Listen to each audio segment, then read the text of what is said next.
16 litre വിദേശ മദ്യവുമായി പരിയാരം സ്വദേശി excise സംഘത്തിന്റെ പിടിയിലായി.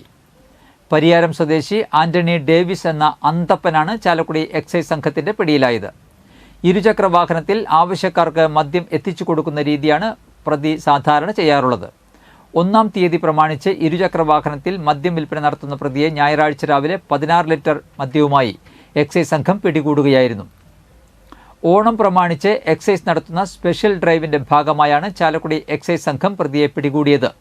പ്രതിയുടെ പേരിൽ ഇതിനു മുൻപ് സമാനമായ 2 കേസുകൾ ഉണ്ടായിട്ടുണ്ട്. ചാലക്കുടി റേഞ്ച് എക്സൈസ് ഇൻസ്പെക്ടർ ഹരീഷിന്റെ നേതൃത്വത്തിലായിരുന്നു സ്പെഷ്യൽ ഡ്രൈവ്. ഓണത്തിനോടനുബന്ധിച്ച് എക്സൈസിന്റെ പരിശോധനകൾ ശക്തമായിരിക്കുകയാണ്. അപ്പോൾ അതുമായി ബന്ധപ്പെട്ട് പ്രത്യേകിച്ച് 1-ാം തീയതി ദിവസങ്ങളിൽ അതിരാവിലെ സമയങ്ങളിൽ വ്യാപകമായ മദ്യവിൽപ്പന നടക്കുന്നതായിട്ട് ഒരു പരാതി അന്വേഷിക്കുന്നതായി ബന്ധപ്പെട്ടാണ് പരിയാരം അങ്ങാടി ജംഗ്ഷനിൽ നിന്ന് ആന്റണി ഡേവിസ് എന്ന് പറയുന്ന ഒരു ആളെ ഒരു 29 കുപ്പി മദ്യം, ഏകദേശം 16 ലിറ്റർ മദ്യം ബൈക്കുമായിട്ട് ഇയാൾ മൊബൈൽ വിൽപ്പന മദ്യത്തിന് മൊബൈൽ വിൽപ്പന നടത്തിക്കൊണ്ടിരിക്കുകയാണ് എന്നുള്ള ഒരു പരാതി കൂടിയുണ്ട് ഇയാളെ കുറിച്ച്. നേരത്തെയും ഇയാളെ അബ്കാരി കേസുകൾ ഉൾപ്പെട്ടിട്ടുണ്ട്. എക്സൈസിന്റെ പോലീസിന്റെ ഉൾപ്പെടെ ഉള്ള ഒരു 3 കേസുകളുടെ പ്രതിയാണ് ഇയാൾ നേരത്തെ. അപ്പോൾ ഈ മൊബൈൽ വിൽപ്പന എന്ന് പറയുന്നത് ബൈക്കിൽ കൊണ്ടുവരുന്ന ആവശ്യക്കാർക്ക് മദ്യം എത്തിച്ചു കൊടുക്കുക എന്നുള്ളതാണ് ഇയാളുടെ രീതി.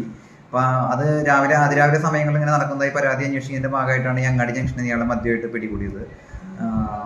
തുടർന്നും ഇത്തരം റെയ്ഡുകൾ സജീവമായിട്ടുണ്ടായിരിക്കും. അതുപോലെ തന്നെ ഓണത്തിനോടനുബന്ധിച്ച് ചാലക്കുടി അതിരപ്പള്ളി ടൂറിസവുമായി ബന്ധപ്പെട്ടൊക്കെ ഒരുപാട് ആളുകൾ വന്നു പോകുന്ന ഒരു സമയം കൂടിയാണിത്.